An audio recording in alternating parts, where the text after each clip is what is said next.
The Evil Within is an amazing game, with some annoying problems. It's kind of janky, but it has heart. The story is good and insane, but sadly, a lot of things were left unexplained. So about 6 months after its release, they made 2.5 DLCs. The DLCs are important to the story, as they fill in the blanks, but in terms of gameplay, they're not good. You know how there were stealth mechanics in the base game, but they were underutilized and mostly pointless? Well, in the DLCs, they are overutilized. You don't have a gun for like 95% of the time, which means you have to run away and hide from enemies. So now it's even more of a modern horror game, even though that's exactly what it was trying to avoid in the first place. There's almost no weapons, no resource management, no secret keys, no upgrades, no cool bosses, no green gel,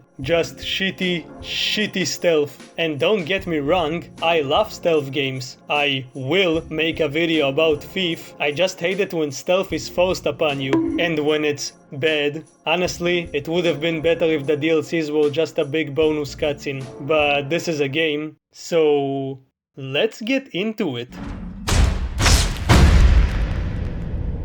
I'm going to assume you know what happens in The Evil Within. If you don't, go back and watch me talk about it. I'll wait. Did you watch it? Did you? Don't lie to me. I trusted you. Anyway, the first DLC is called The Assignment, because in the beginning, Kidman is receiving an assignment. Clever, I know. If you don't remember, Julie Kidman is a detective working with Sebastian, the actual protagonist of the game, who is later revealed to be a double agent working for Mobius, who are a shady organization that wants to put everyone into STEM, which is a spooky device that creates a nightmarish simulation, which is where the game takes place.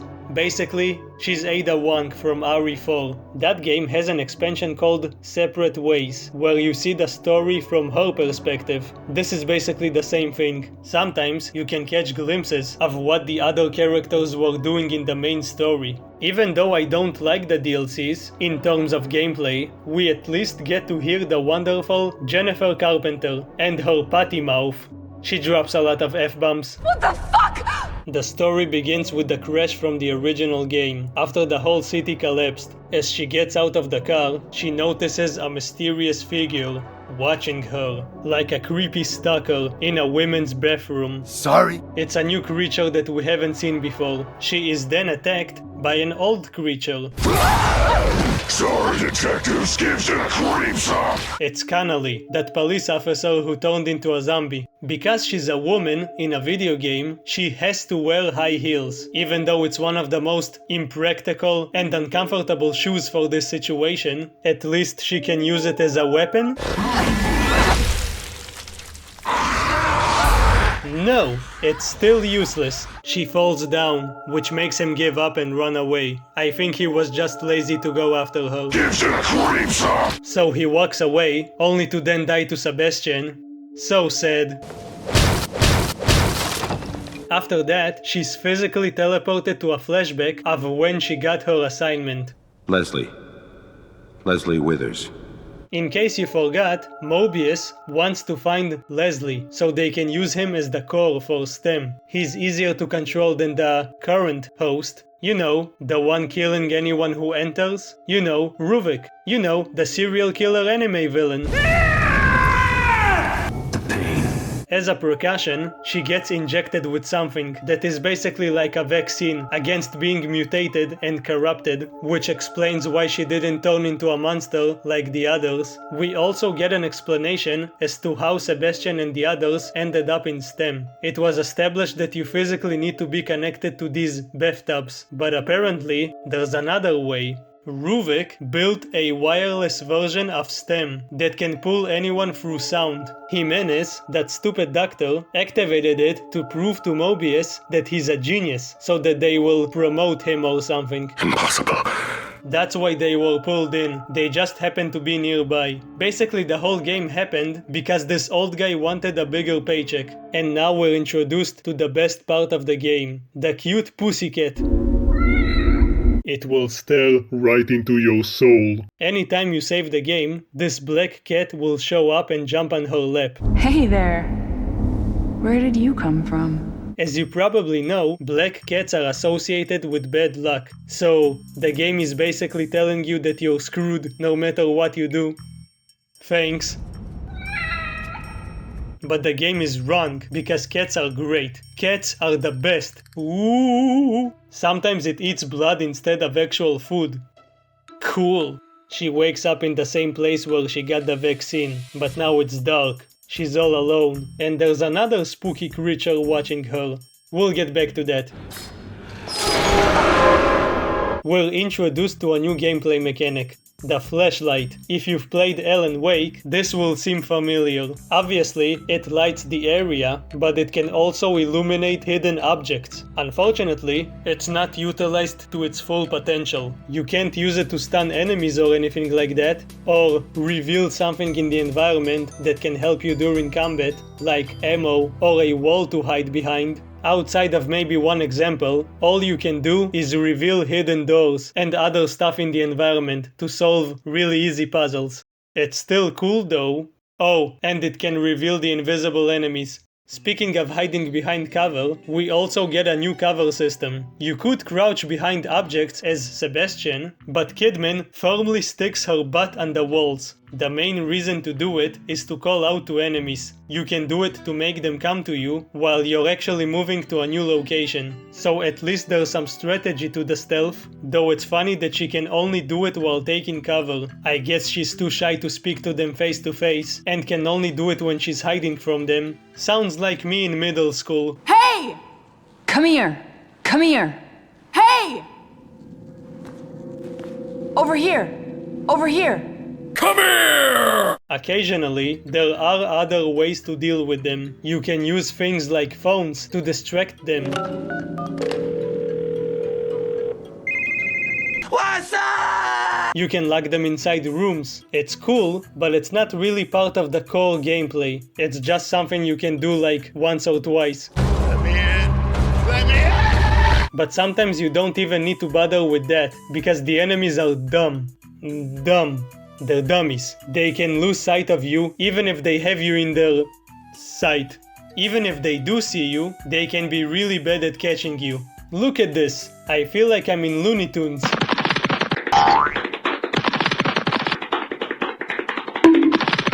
This scary horror game is really goofy. Now they glow red when they see you, and yellow when they don't. You also get vision cones. The game really wants to disempower you by taking away your weapons, but still holds your hand with all of these visual cues. And here's another example of, yeah, we're totally not going to use popular mechanics from other games, but wait, no, we actually will.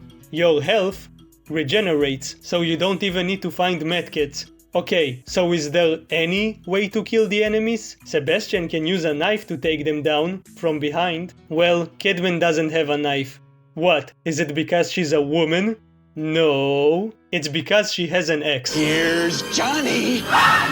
There are specific moments where you can find exes. Unfortunately, they break after one use. You know, there's another way to dispose of them. Just let a bigger monster eat them.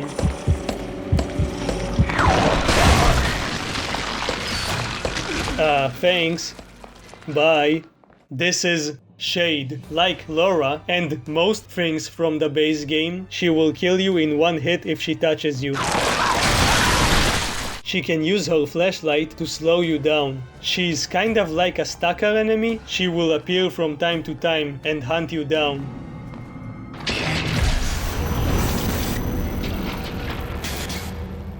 It's kind of spooky. She kind of reminds me of the Big Sisters from BioShock 2. Both of them are skinny, female-ish creatures that hunt you down. Both have one red eye.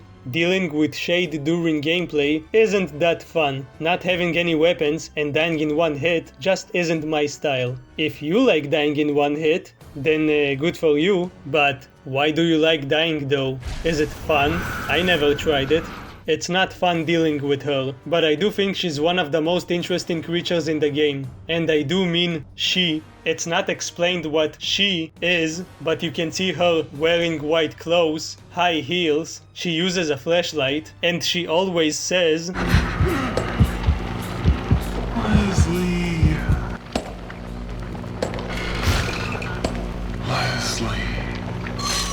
she's looking for Leslie. Now who do we know that fits that description? Yes, it's Kidman, but also Ruvik, because he's also looking for Leslie, because he wants to take his body. And sometimes she says, Please. No. No!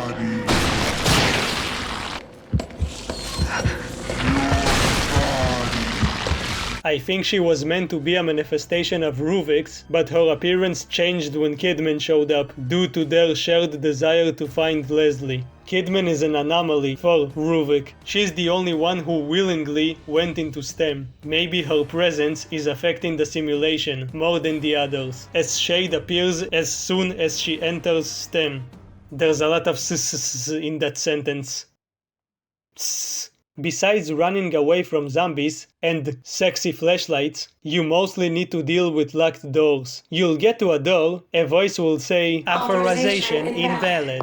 What? Then you need to fiddle with a computer somewhere, or just find a keycard. As we progress, we can find cassette tapes left by Jimenez. According to him, Mobius existed for over a century. They wanted to work with him because of his unique methods. I'm assuming they liked the way he tortured patients. They were like, "Oh yeah, you tortured that kid real good. You're hired." He originally wanted Ruvik to work with him for Mobius, but as we saw in the base game, Ruvik had his own plans. They're mine, to do with as I please. Mobius originally only used visual and audio cues to control people, but that didn't work, so Jimenez sold him the idea of STEM. He kind of presents it as his idea, even though it's Ruvik's, which made Mobius ask him a good question. You mentioned the design was from a pupil of yours. In that case, where do you fit in? He is an unstable individual. Perhaps it is better that I continue to be the one to contact in this situation. I'd like you to bring this man in. Impossible. I like how they're presented as faceless NPCs. They're just sheep, drones working for the same goal, with no individuality of their own. In unrelated news, watch Pluribus. Pluribus? Yeah, that. We eventually meet a new enemy type. It has a giant ribcage and disgusting pimples. Whoa!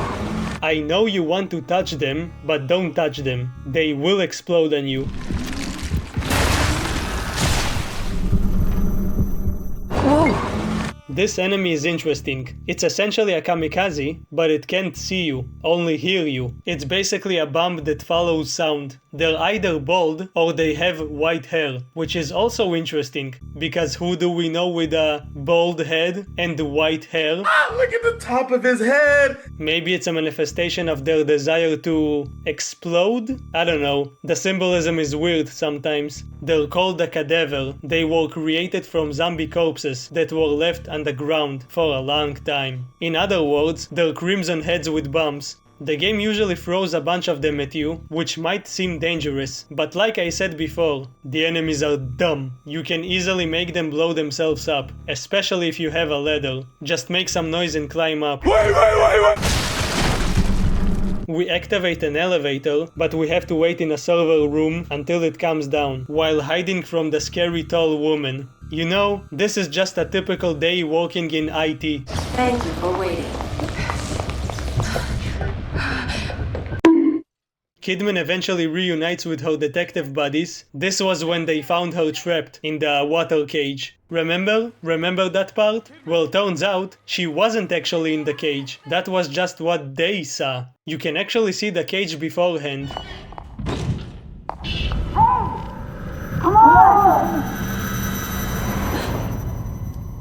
So she wasn't trapped. While they were fighting a dozen zombies, she was talking with Ruvik.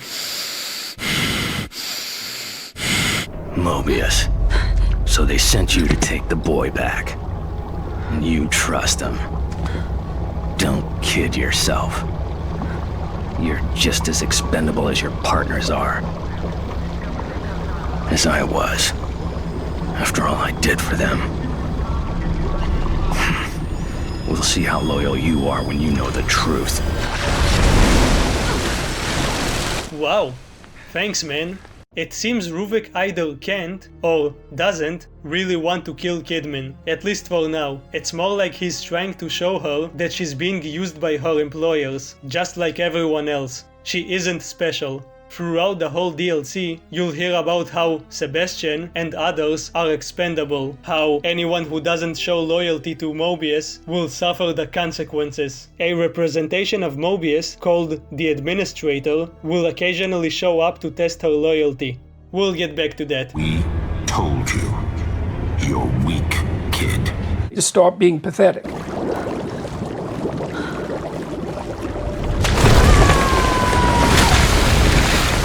She should be super dead. Kidman falls down under some rubble and is unable to move while enemies begin to attack her. Luckily, she finds a gun. Finally, this DLC will become fun. No, you can't use the gun after this part, and while you are using it, you can't move. So this is basically a turret section. At least we get to shoot Shade a few times, which makes her run away. I always find it funny how characters in fiction are unable to move some rubble, but after they deal with all of the enemies, they can suddenly move it pretty easily and get out. This happens in every movie and video game. Wait, red notes? Red notes on the wall? Is this a Silent Hill 2 reference? She eventually reunites with them, just like she did in the base game. And I just want to mention the camera work. It was good in the original game, but I think it's even better here. I don't know how to explain it in professional words, like some kind of professional reviewer or something, so I'll just say it looks even more cinematic. I sometimes forget this game is over a decade old. It still looks great. The detectives begin to transform, but instead of being dragged down, as they originally did, Kidman hallucinates Joseph attacking her. I'm assuming it was a hallucination, because later Joseph is alive and doesn't mention the fight. I assume Ruvik decided to use Joseph to stop her from finding Leslie. I know who you are. I'm not going to let you take him. You should have followed your orders, kid. At least he's honorable. He notices she doesn't have a weapon, so he drops his own gun. He's following his warrior's pride. The fight itself is actually pretty good, though I feel like I've seen it a million times at this point. You have to sneak behind him and give him the X 3 times. Oh, fuck you, Kidman! Oh, shit!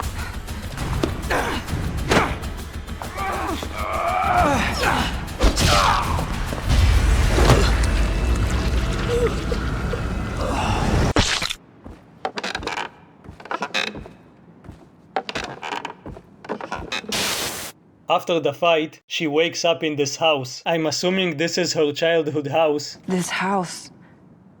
No, it can't be. Where we can learn a little about her backstory. Why is she even working for Mobius? Why is she wearing high heels all of the time? According to audio logs, Kidman had a rough childhood. Her parents weren't abusive or anything like that, they just didn't care about her. So one day, she said, "Fuck this shit, I'm out." She became a delinquent, did some bad stuff, probably stole some high heels, and eventually got arrested. Mobius then approached her and offered to give her a new life. What are you saying? You offering me a get out of jail free card or something? Not quite that, but something close. I'm listening. They gave her a fancy apartment and would give her a lot of money provided she will do as they ask. They made her feel special and like someone actually cares about her. But obviously they chose her because she was an outcast of society. She's the most expendable person ever. That's kind of sad. Oh, wait, there's a snail over here.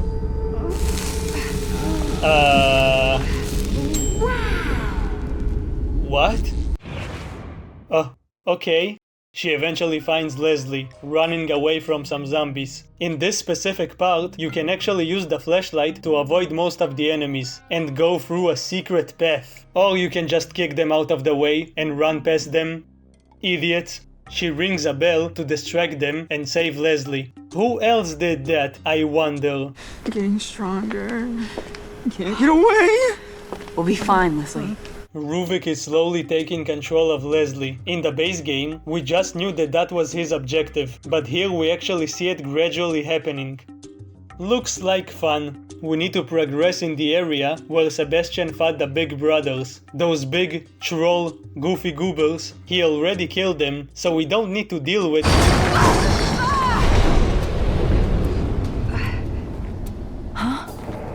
Okay, that was just a jump scare, but we do need to deal with his brother. Even though I annihilated him, I sent him to the next dimension so hard. If he catches you, he'll give you a mean headache. It's technically the first boss of the DLC, but like with most enemies, you just need to run away from him. They get inside of the church, where we get a really good cutscene. It's alright. I'm here. Nothing is going to get you. Why are you lying, Kidman? He's here! Ruvik, what do you want with me? You. I'm just making sure you're doing your job. Just like me, I doubt they want damaged goods. Back up! He's coming with me! Oh, I hope so. I needn't remind you the consequences for failure. Your people aren't the only ones counting on this boy. You need him to get out. As do I. We're all their pawns, eventual victims. They killed me. They ripped me apart and took what they needed. I will destroy what they wish to control.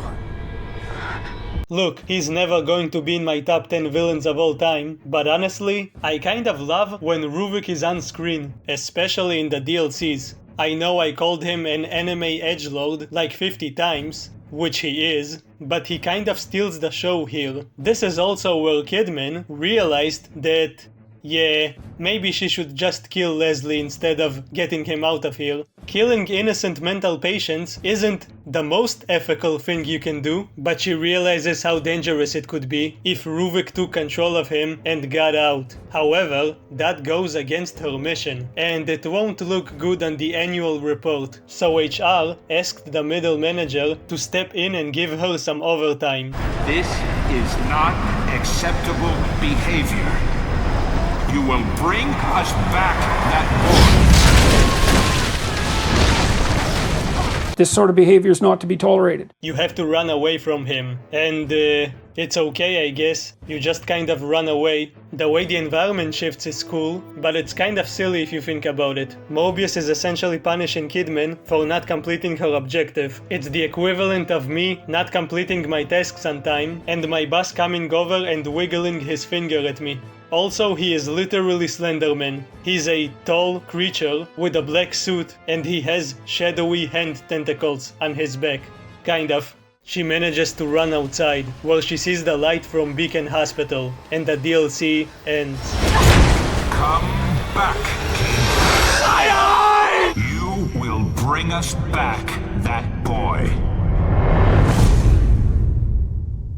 The second DLC takes place right after, and is called The Consequences, because she has to face the consequences of her actions.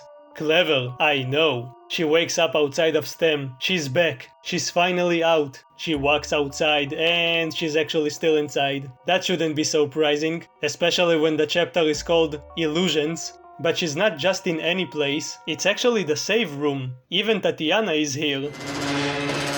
Are we awake? Hey, you! What's going on? Where is this place? I'm afraid I cannot answer that. Are you kidding me? Ugh, waste of time. Don't talk to her like that, Kidman. Tatiana is precious and we need to cherish her. Even when Sebastian was frustrated, he didn't say anything bad to her. That's why you don't get upgrades, Kidman. You were moaning in your sleep. Have a bad dream? No, it was actually a lovely dream. Remember the guy that was yapping about Ruvik and that wasn't explained how he knows so much about him? We actually get to meet him again. Hate.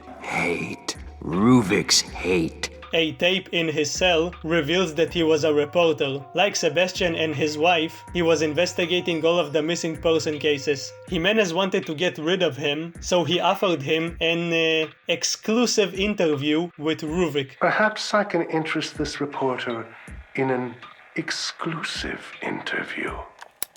Basically, Ruvik put him inside STEM. Both DLCs still present Jimenez as a bastard, but they imply that he actually cared about Ruvik, which is weird considering how easily he disposed of him, how happy he was to dispose of him. You couldn't complete it without me. Precisely. There's a scene later on where the administrator shows him Ruvik's brain, and Jimenez is horrified, even though he's the one responsible for it. Oh no, how terrible, how horrible, how could you have done this? How could you have done this? Oh wait, I was the one who made it happen. Who? Silly me. Maybe he's too old and became senile and forgot. Precisely. I don't know why they try to make him more sympathetic. Even the administrator kind of calls him a hypocrite. This is despicable. What is this monstrosity? Despicable? Coming from the man using his own patients to further his own research? The irony of this situation is amusing. We do see that some events in the base game didn't happen exactly like we thought. So maybe this is what Ruvik wanted Sebastian to see. And this is what actually happened. Kidman is also shown to care about Joseph and Sebastian. She sees what they're going through, and even though her middle manager wants her to dispose of them, she refuses. Sebastian. He must be somewhere else right now. Damn it, he doesn't have anything to do with this. So why is all of this happening? Because everyone wants to find Leslie. But why? Why is this poor, white-haired boy so important? Well, Jimenez understood why. He knew what Leslie was capable of. The reason Leslie is compatible with Ruvik and can replace him as the core of STEM is because he also lost his family. They both experienced a similar, specific trauma, so their brain became screwy in a similar way. Jimenez wanted to secretly use a wireless version of STEM that can pull nearby people inside, without the need to plug them into a bathtub. At some point, Mobius got sick of Jimenez working behind their backs and wanted to dispose of him. You could say they wanted him to suffer the consequences. Oh, brother, this guy stinks! In an attempt to prove to Mobius how valuable he is, he put himself, and for some reason Leslie, inside of STEM. He was willing to be their test subject. He wanted to show them that it works properly, and that you can get out of there easily, which obviously didn't happen, which is what happens in the beginning of the game. Again, the whole reason Sebastian and the others were dragged inside is because he wanted a promotion. We've gotten word Jimenez is prepping for unauthorized usage. We would like the trial run to be on our terms, not his. That sound in the patrol car must have been when Jimenez activated it. Joseph, Sebastian, Oscar, they were all pulled in with me. The STEM and Beacon. That's where it all started. There must be a way to get out of this world from there. Bye, Tatiana. See you in the sequel. Kidman gets out of the safe room and almost immediately gets attacked and loses her flashlight. So now she's alone in the dark? Or ITD? So how can she progress forward in this darkness? With glow sticks. You can throw them wherever you want, they don't make any noise, the enemies won't notice them, even when you toss them in their direction. Even though you only picked one, you can throw as many as you want, so there's really no consequences to losing your flashlight. It's really easy to abuse them. Also, it's just fun to throw them. Even Shade is enjoying them.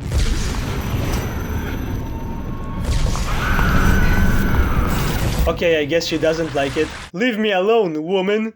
After another game of hide and seek with our bestie, Kidman finds another flashlight in front of this beautiful mess of eyeballs. They're so cute. In a really visually cool sequence, Kidman descends down a ladder, where it looks like she physically goes from one reality to another. She goes from the usual nightmare reality, down to complete darkness, to another lecture from her manager, Clean up your room. where he explains how she was assigned to work with Sebastian and Joseph in order to spy and eventually eliminate them. And then she gets to the police department. The police department? Why am I here? We get to see how their life looked like before the events of the game, even before Kidman joined them. Narratively, this is one of the best moments in the game. They were already investigating the missing people cases, one of which was a woman named Myra. Now, if you didn't read all of the notes in the first game, probably like most people, and I don't blame you, then you wouldn't know who she is, because she's never mentioned in-game. She is Sebastian's wife. She was a cop who worked alongside him on the missing persons cases, ironically going missing herself. He became obsessed with finding her. He was clearly searching for her, using whatever resources he had. We can go into his office and physically see how he changed after what happened. At first, he was kind of chipper. How's Lily doing? Great. Everything's going fine. Just wish my wife would be home more to take care of her. She barely took maternity leave, huh? One of Crimson's finest, I suppose. She's a great cop in her own right, but we can manage without her for a little longer. You should hope she doesn't hear you say that, or you'll be out in your ass, Joseph. But then his daughter supposedly died in a house fire, and soon after, his wife disappeared. That's a bit much. He was trying to find what happened to her. He felt she left for a reason, but when he couldn't prove it, he became depressed and started drinking. But your wife is... Myra left, Joseph. She left. When we needed each other the most, Myra left me. What would make her do that? I have to know. I don't care what it costs. His daughter, then his wife? One right after the other? No wonder he always seemed so closed off.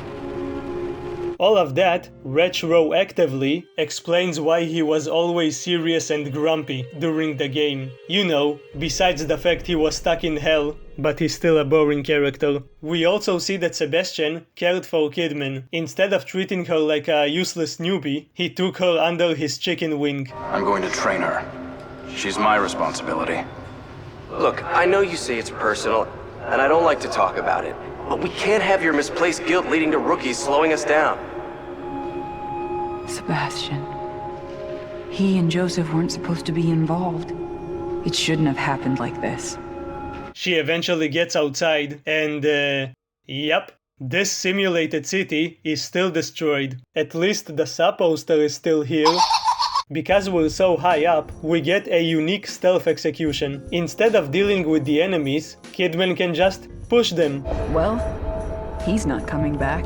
It's a bummer that you can only do it like twice in the whole game, but at least it's funny. We see Sebastian fighting for his life. Kidman was watching him during the whole game. And only 2 enemies with no weapons? That's not how I remember this part. This is how I remember this part, and it's even worse on Akumu. He's probably playing on the easiest difficulty. Speaking of shooting zombies, Kidman finally finds a gun with bullets. The shooting doesn't feel as good and impactful as it did originally, but hey, we can finally defend ourselves. Either this pistol is super strong, or the enemies got weaker, because they go down after 1 or 2 shots. But at least the game doesn't turn into a first-person shooter, like it did with Sebastian. Also, aiming is much better. After going through paranoia, Kidman confronts Shade for the last time.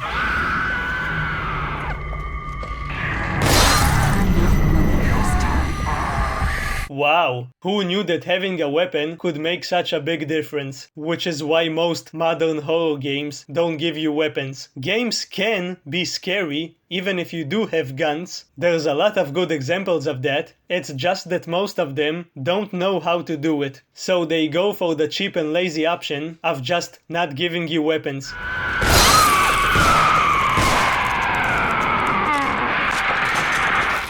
Did Ruvik send you? Well, I hope he gets the message. After getting rid of that walking flashlight, Kidman reunites with Sebastian, where he transforms and begins to attack her. In the original scene, I complained how he survived getting shot by her, but as it turns out, she was actually shooting at Ruvik, who was behind him all along, just like a creepy uncle. That's what snaps him out of it. I'm sorry for putting you through this. She spots Leslie and gets ready to shoot, but Big Boss shows up and tells her if she can just not do that, that would be great. If you could just go ahead and make sure you do that from now on, that would be great. But she refuses to listen. No. You do what we say. You will come back with that boy, or you will disappear.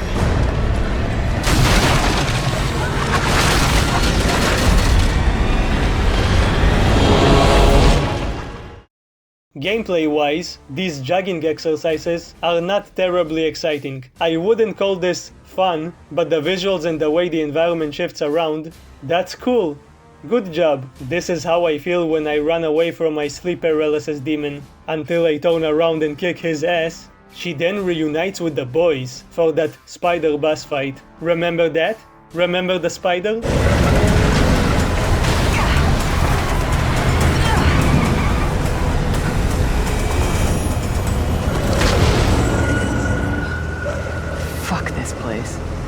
Perfect. That's the perfect thing to say after all of that. After crashing the bus, she loses her gun. Like an idiot, I just got it, come on. And we find out that Ruvik may have loved his sister a bit too much. He loves his sister.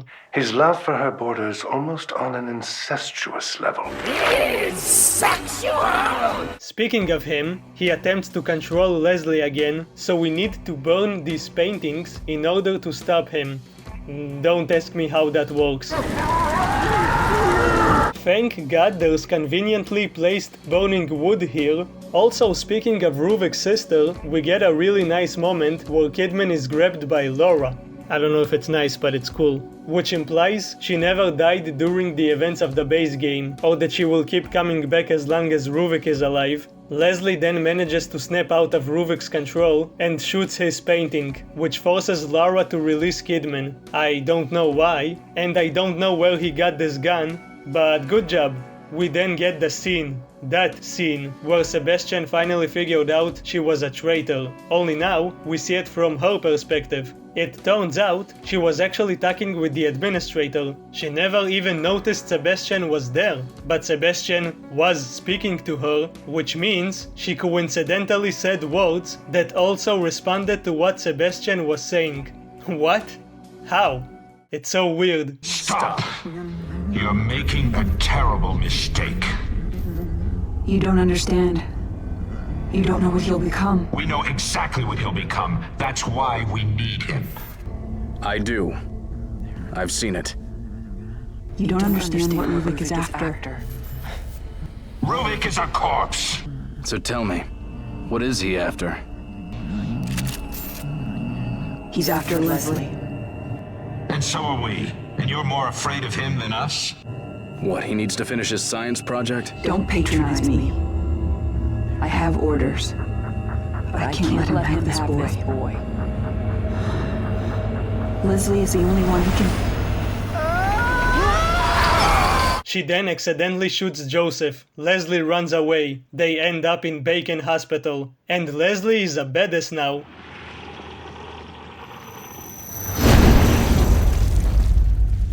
Damn. Hey, wanna kill these guys too? I don't wanna deal with them. You know what? You know what? I'll deal with them myself. Give me that shotgun. I'll show you how to use it. I'll show all of you. It's time for a little montage. Come on!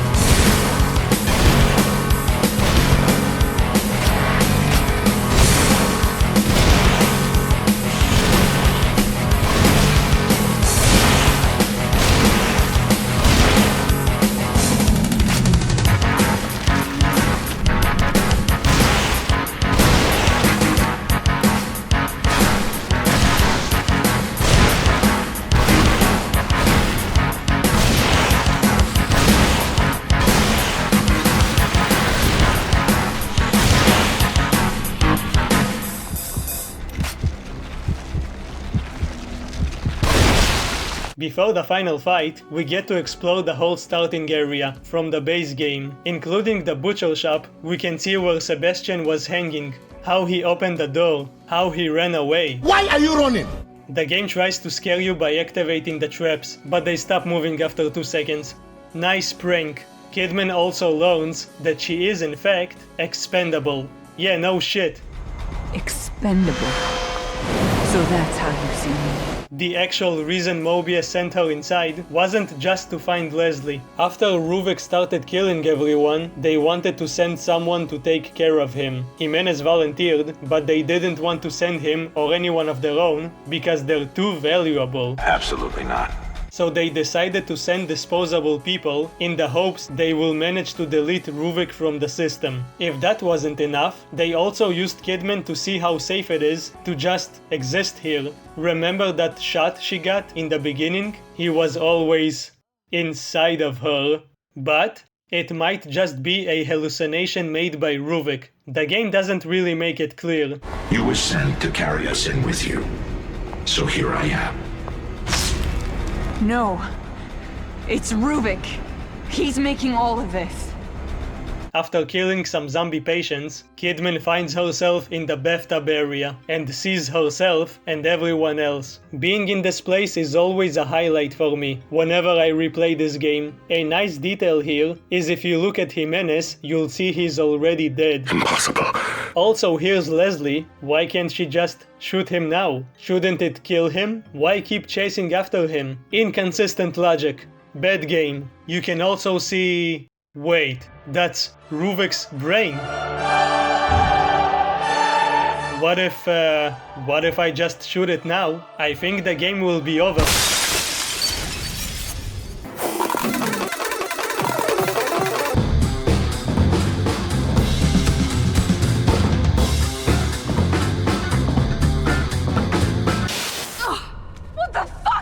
What the fuck? Ah, the joke ending. This is easily the best part of the DLC. I like how the achievement is called Stick to the Script. But wait, why can't she actually destroy his brain? Sebastian did it. I guess you have to defeat his physical form first. While Sebastian is doing that, Kidman faces the final boss of the DLC. And the cutscene is pretty cool. Take a look. You failed. We gave you an order and you failed. No. None of this is real. You aren't real. You want to believe that, but I'm right here. I've been with you this whole time. This world is a nightmare. But I'm not afraid of you anymore. That just shows how little you understand. You should be very afraid. We have you, kid. And you know the consequences for failure. The fight against the administrator is easy once you understand his gimmicks, which is also easy to do, but at least it's kind of cool, and it's way better than the turret section final boss of the main game. The first phase has you fighting multiple clones. You either wait for him to reveal himself when he's attacking, or just shine a flashlight at him and see that he's red. He's blushing. Speaking of the flashlight, you can actually use it in a somewhat strategic way. Not only can you find the correct clone, but you can also shine it on the Mobius symbol to get some ammo. That's neat. In the second phase, Big Boss summons 2 evil clones of Kidman, which really gave me Silent Hill 3 flashbacks. The arena shifts, and we have to fight them in a maze. They move fast, and I guess they're supposed to represent the feeling of hopelessness in Kidman. One has an axe, and the other can choke you. And that's it. You just shoot them a few times. The arena shifts again, and now we have to get close to him while dodging waves of blocks. The final phase begins. He gets 2 big hand jobs from behind, and you need to shoot the red light a few times in order to win. It honestly feels like this boss came from a hack and slash game. You're on a small platform, and you're attacked by a creature with giant hands. I think a more fitting final boss fight for this DLC needed to involve something with stealth, considering how much emphasis there is on hiding from enemies, but whatever, it's fine. I like it. The administrator is defeated, and we finally get to see his face. Kidman stumbles towards him, and finally ends this nightmare. You're a bad manager. You couldn't keep your hands to yourself. I am so reporting you to HR. I am with you. I will always be with you now. You don't know me. I'm stronger than you think. Are you sure enough in yourself? Sure enough to face the responsibilities of your actions? So, okay, the way I understand it, this administrator isn't the actual administrator of Mobius. It's a creature they created inside of STEM that tests Kidman's loyalty. The real administrator is alive and well. Basically, it's like a remote-controlled stand. Even if she damages it, the user won't feel anything. The DLCs also introduced these safe puzzles. They only exist for you to get some collectibles, but you know what? They're probably my favorite puzzles in the game, including the base game. Why am I suddenly talking about puzzles? Because each one gives you a piece of paper. Assemble all of them and you'll get a secret letter from Ruvik. It's revealed that the real administrator did enter STEM at some point, but Ruvik found him and left a mark on him. He threatens to do the same to Kidman, which he does when she finally exits STEM. What does it mean? Nothing. It never comes up again. You can look at it as a reminder of being in a nightmare reality, or a participation trophy. Or maybe it's just the Mobius logo. We see other people having it, even though she failed in her mission and rejected the administrator. Mobius doesn't punish her in any way. You'd think a secret, psychotic organization like that would kill her. But nope. I guess they were in a good mood, since Sebastian took care of Ruvik for them. They were right. I failed. But they didn't count on you. I owe you one. She saves Sebastian's life, as she did originally, and we see Mobius agents taking Leslie somewhere. So did Sebastian just imagine him in the ending? Where is he in the sequel? We also get to see Myra. Yes, Sebastian's missing wife. Myra. The game drops this bombshell right at the end. Turns out, she was working with Mobius all along, and appears to be a high-ranking member. She was aware of the events of the game this entire time, meaning she was watching her husband suffering and almost dying. Is this what a good wife does? Was it just a prank? Or maybe she has a good reason for abandoning her husband? Spoilers.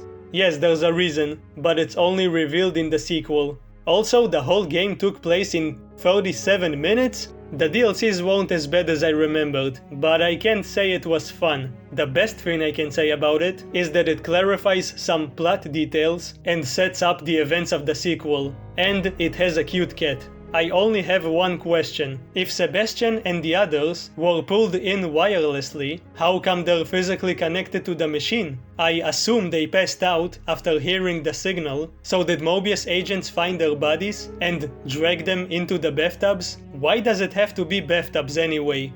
At least they're not naked in there. Welcome back to the real world, Sebastian. I hope you find what you're looking for.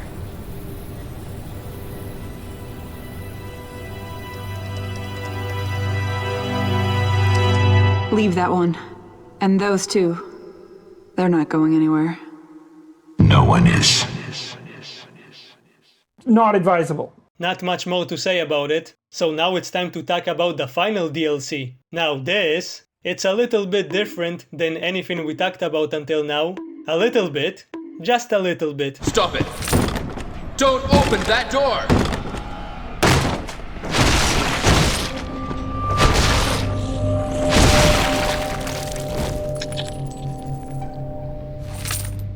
The Executioner DLC is by far the least important in terms of plot, but the most fun in terms of gameplay. But there is some story here. We play as the Keeper. Yes, the big dude with the safe, who likes hitting himself. It's always fun when you get to play as an antagonist, especially if it's a cool monster. Again, mentioning Bioshock 2, where you play as a big daddy. It's really similar to Bioshock 2, actually. You're a big dude going inside STEM to rescue your daughter. I thought the Keepers are a manifestation related to Ruvik, but I guess anyone can just become them. This is basically just a fun little bonus mode, but in some ways, this is the most fun you'll have with the game, at least in the DLCs. There's no shitty stealth, there's no awkward aiming, there's no stamina bar that runs out after 3 seconds. No, you're just a big, meaty safe with a giant hammer and a big ballsack. You can execute enemies in a variety of ways. You don't need to hide from enemies because you're afraid they'll grab you. No, now you grab them and brutally crush their heads. Or throw them at each other, throw them into traps, throw them at the sadist. Did you know he calls himself a rocket launching fool? Yes, you fight some of the bosses as a boss yourself. That's cool! The Keeper is such a badass, he can throw cars back at the boss. What's interesting is you can see how the sadist and the other bosses look in real life. This is just the form they take inside of STEM, just like you are. One of them is Joseph. Oh, poor Joseph. I don't know what he's doing here, but it seems like he exists only to get destroyed by the other characters. There's enemies that, when dead, turn to those explodey creatures from Kidman's DLC. There's a shop with upgrades. You can buy the sadist's chainsaw. I am the chainsaw man now. You can dodge in any direction. You can even teleport like the Keeper does against Sebastian by removing your head. There's frankly way more stuff than you would expect from a small DLC like this. They made a whole combat system just for this. It feels very arcadey. Plus, it's cool to experience the game in first person. The mansion looks beautiful. You start by fighting at the center of the mansion, but then move on to other places. This isn't trying to be a spooky horror game anymore, so here the turret section makes sense. So what actually happens here? Like I said, the Keeper is searching for his daughter. While playing, you can find notes from Mobius. They are actively updating you on the situation, which is more than what they did for Kidman. They tell you that your daughter is being corrupted the longer she stays here, and the only way to save her is to kill everyone. And by everyone, I mean everyone. What do you mean everyone? Everyone! Yes, that includes you. Her papa. That said, but you don't just off yourself, you need to fight an evil version of the Keeper, and it's a really cool fight.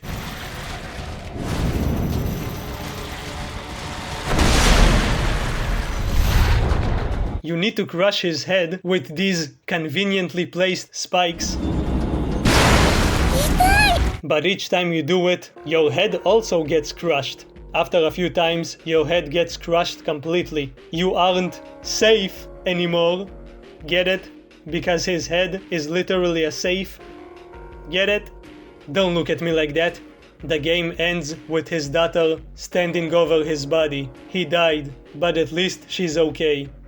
Who are we kidding? Mobius will probably use her for some experiments or something. She's not walking out of here. Also, it's basically confirmed that Ruvik did use Leslie to escape, so I don't know what the deal was with the agents taking him somewhere.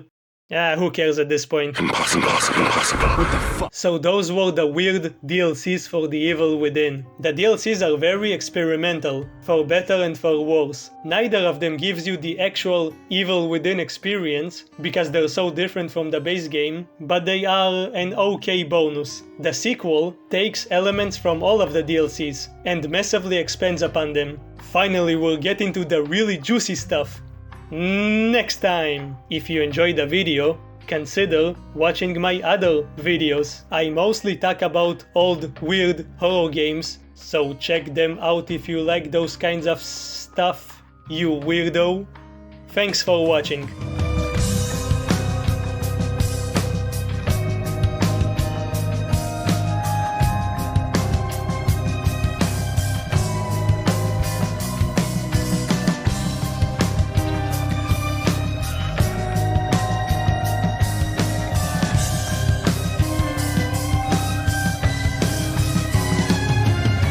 This is not acceptable behavior.